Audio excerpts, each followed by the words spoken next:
Yesu ashimwe mwene data, reka tuganire ku ijambo ry'Imana. Uyu munsi umwami yatugambiriyeho kandi umwami ashaka ko twumvira hamwe. Nyemerera rero utege amatwi wumve icyo umwami agushaka uyu munsi wa none.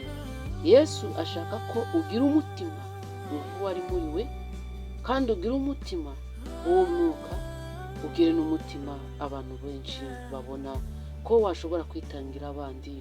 Hari igihe unyura mu nzira ugasanga hari umuntu warwaye, bikaba ngombwa ko ari we uramurandata kugira ngo agere ku bitaro. Hari igihe wagera mu nzira ugasanga hari umuntu wagize ikibazo, bikaba ngombwa ko ari we bumufashe. Rero niyo mpamvu umutima wari muri Kristo Yesu ari wowe natwe dukeneye tugira uwo mutima nk'uko na Yesu yawutugiriye.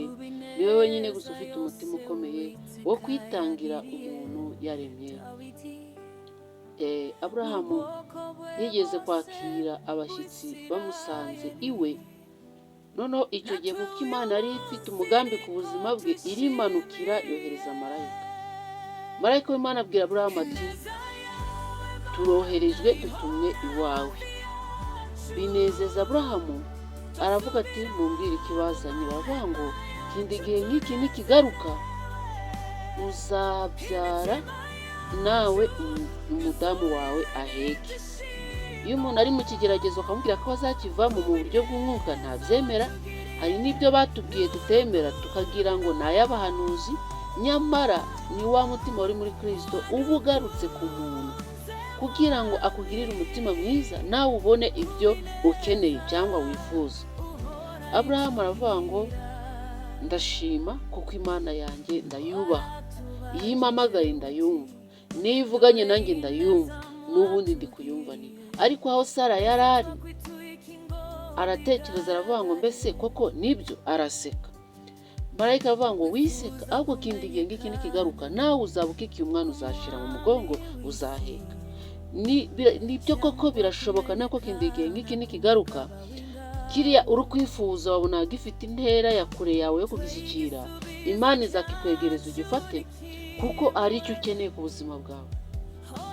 Ntuzatekereze ngo uvuge ngo mbe runaka ko yabigerageje ntibyemere. Hari n'abandi babigerageje biremera. Rero wumve ko icyo Imana igushakaho cyose ni uko umanza kugira umutima, ukagira umutima mwiza, ukagira umutima uciye bugufi. Ibyo wifuza byose Imana irabifite, izabiguha. Twese tugira ubwoba, twese tugasenga, ejo tukibagirwa ibyo twasengeraga, tukahindura tugafata ibindi. Ariko icyo Imana idushakaho ni ugusenga tukagira umutima nk'uwari muri Kristo Yesu. Reka twumvira mu ijambo ry'Imana dusanga mu Bafilipi ibice 2. Turasoma duhereye ku murongo waho, reka duhere kuri 3. 3 ruvuga ngo, ntimukagire icyo mukorera kwirema ibice cyangwa kwifata uko mutari, ahubwo mwicishe bugufi mu mitima, umuntu wese yibwire ko mugenzi we amuruta.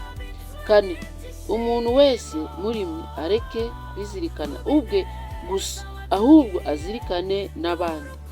Ubwo Imana yohereje marayika, nuko yari izirikanye Aburahamu.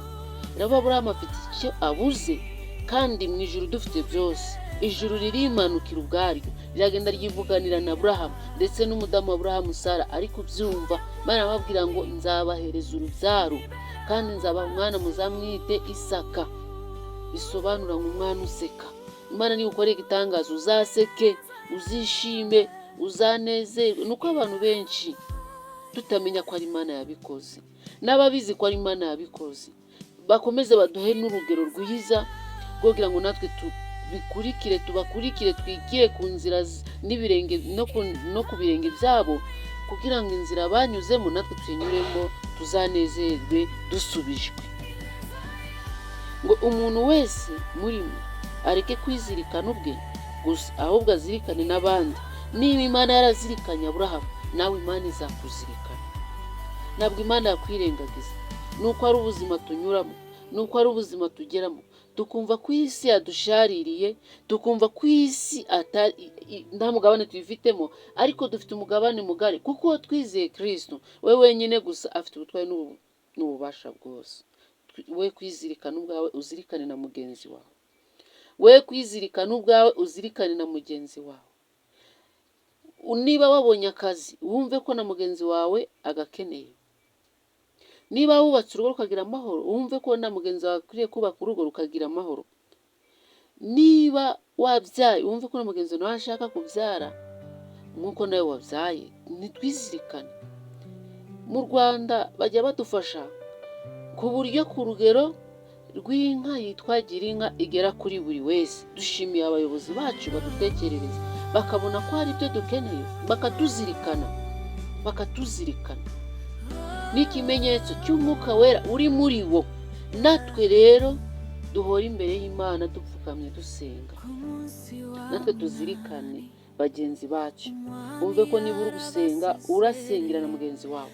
Wumve ko niba warwaje n'abandi barwaje, niba hari icyo isengesho uri buzamure, ko nawe uri buri buzamure mugenzi wawe. Niba hari uri bufashe, wumve ko wafasha na mugenzi wawe. Tuzirikanane, duhekane. Imana niyo ijya itubwira ngo mwana wanjye ndaguhetse. Wumve ko Imana iguhetse nk'uko nanjye mbetse, nk'uko n'uriya nawe imuhetse. Niba Imana ikuzirikanye ikagushyira mu mugongo, nurwara izamenya ko warwaye, nusonza izamenya ko wasonje, nuhura n'ingorane n'ibigeragezo izabimenya mbere, kuko nawe umenya ibya mugenzi wawe. Ntiwizirikane ubwawe, ahubwo uzirikane na mugenzi wawe. Zirikana na mugenzi wawe. Kubwa Kristo twizeye, twamenye, twahanze amaso, kubw'amaraso yemeye kumena ku musaraba, aratuzirikana ajya ku musaraba amena amaraso ku bwanjye nawe. Ni urukundo dukunda. Niba Kristo yaratuzirikanye agahomba ubuzima bwe, agahomba icyubahiro cye, agahomba agaciro ke, kugira ngo yunguke benshi, yunguke isi yose, nicyo cyatumye abikora.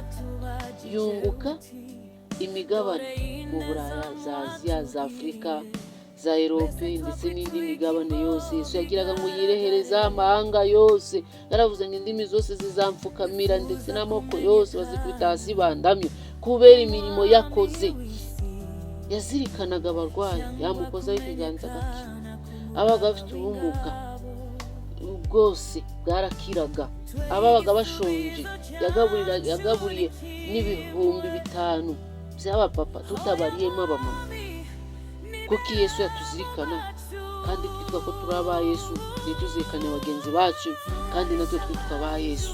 Rero zirikana mugenzi wawe kubw'amaraso. Wibuke